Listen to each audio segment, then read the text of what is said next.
Hello my friends, welcome to Paint Club CA. Today we're painting this beautiful artwork. We're using acrylic paint. We have two brushes, a large and a small flat brush, and a canvas, and we're starting off with light blue. Then I'm throwing on some medium blue, and then I'm throwing on some darker medium blue. When in doubt, we want it to be nice and light, but I like having different shades of blue. And then we're going to be using green and yellow, and this is going to be for our land. I used lots of yellow. I want it to be super bright and beautiful, and I'm going to just add a little section at the bottom, just like a little small piece of land in the distance. And we're doing some mountains. I'm using blue and purple and a little bit of white, and I'm going to draw these mountains kind of small so they're also in the background. These can be really any shape or size. I like to make them kind of long, so it feels like they're just like these huge mountains in the distance. And that's how we paint those in. Next, we're painting in our clouds. Ooh, the best part. We are going to be using the big flat brush with a light amount of paint, and the technique is dabbing. So I'm kind of using different edges of the brush. I'm constantly moving my brush and twisting it in different directions. This is really cool because in the beginning it's very loose. You can really go any way with this, but if you notice, I start right in the middle of the sky, and then I start to make my way down to the right and then go up to the left. So I have this kind of like diagonal cloud feel going on. And now you can see it. My clouds, the shape of them are they remind me of like hills. So like they have like a top part of the cloud, which is going to be the brightest part. And then at the bottom of the clouds, it's a little softer. However, you always want to do some little floaty ones, some little random ones in different places. If you can see, my paint is very see-through because white, it usually comes out very see-through in the beginning. It takes time to like build it up so it turns very white and bright. So this is kind of a really cool technique and trick that you can do to have like softer clouds and then really bright clouds. So the brighter that you get them, the more white paint you have to use. Now I'm using my fingers as a paintbrush because I'm like, hey, why not? I love doing things that are random and different, so I'm like, I'm gonna try using my fingers, and honestly I liked it better than when I did it with the brush. But feel free to use either one. I'm kind of using two fingers. I'm using one that has a lot of paint and then one that has barely any paint on it.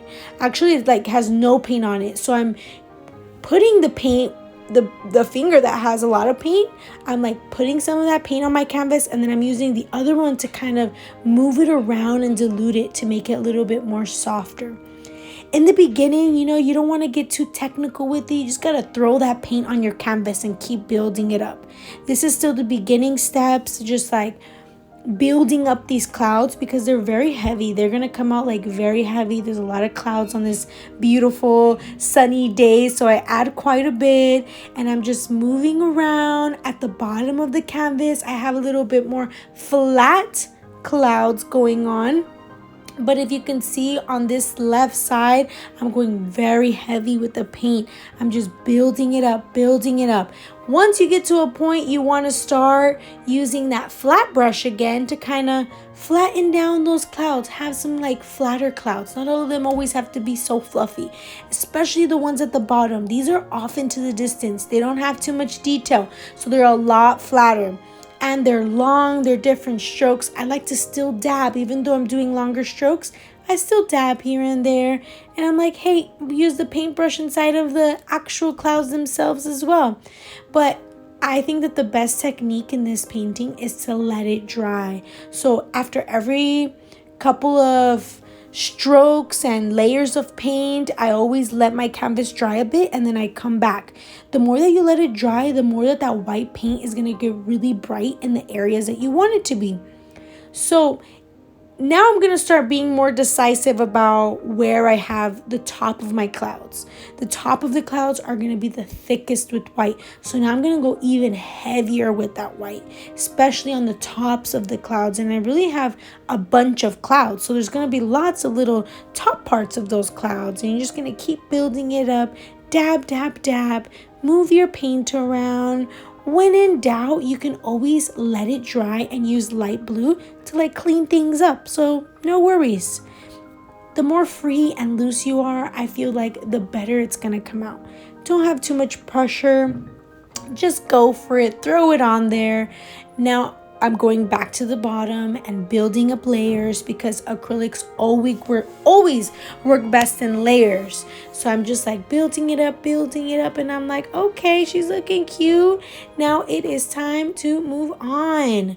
So I'm gonna be doing our handy dandy sunflowers, okay? For the sunflowers, we are gonna be using green, purple, and blue. I make all of these flower stems different lengths, and I kind of change the directions because think about things in nature, nothing is perfect, all right? And you can do as many flowers as you want.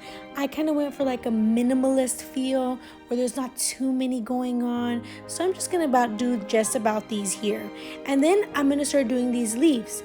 The beautiful thing about painting is an illusion. You can get away with just doing little random leaves. They don't have to be specifically perfect. You can kind of practice the same motion that I have going on, where some that are lifting, some that are curving down. Some of my favorite are these leaves that I'm going to draw more towards the bottom that have this like elongated heart feeling towards them, and that's kind of like the style that I have there. But this, I'm using it all in green and blue and purple in the beginning to have like a really nice dark green, so it stands out against those light greens in the grass in the background.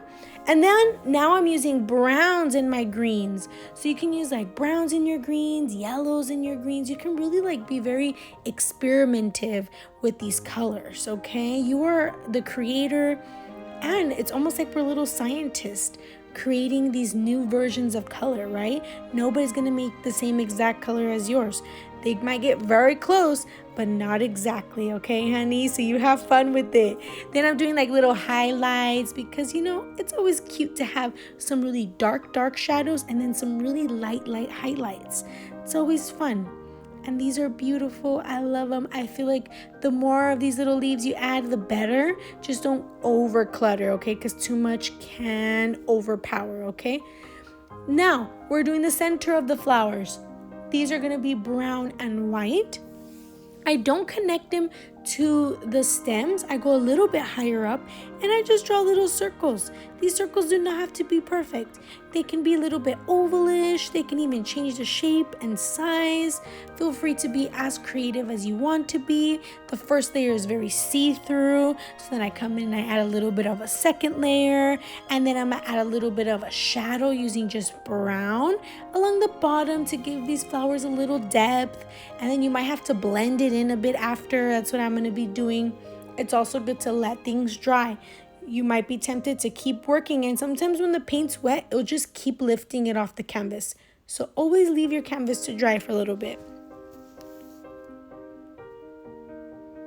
Now I'm using yellow and white for the petals. Ooh, look at that little tiny spot that I have.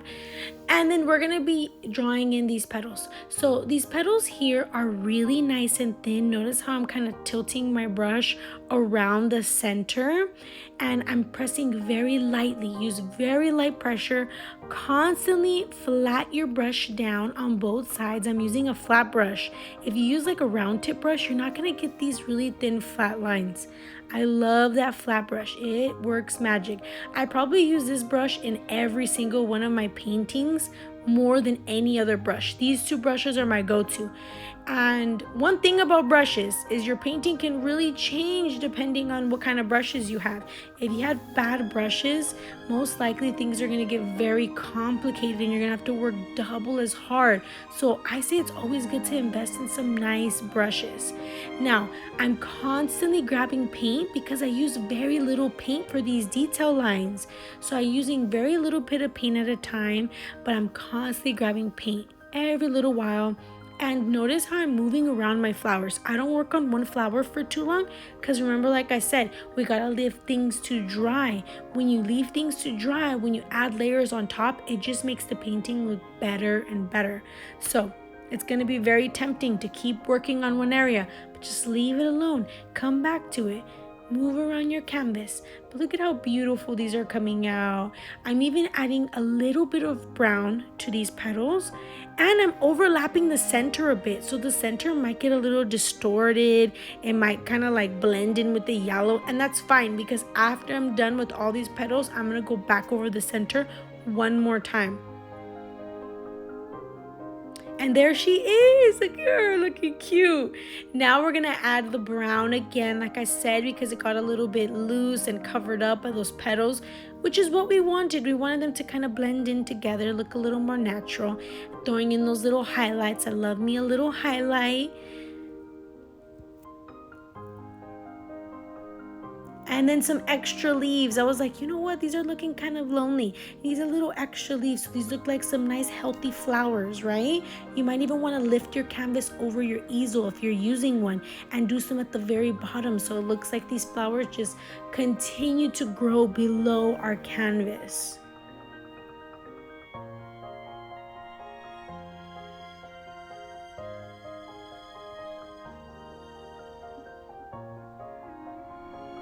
And that's the end of our painting. Oh, it looks so beautiful.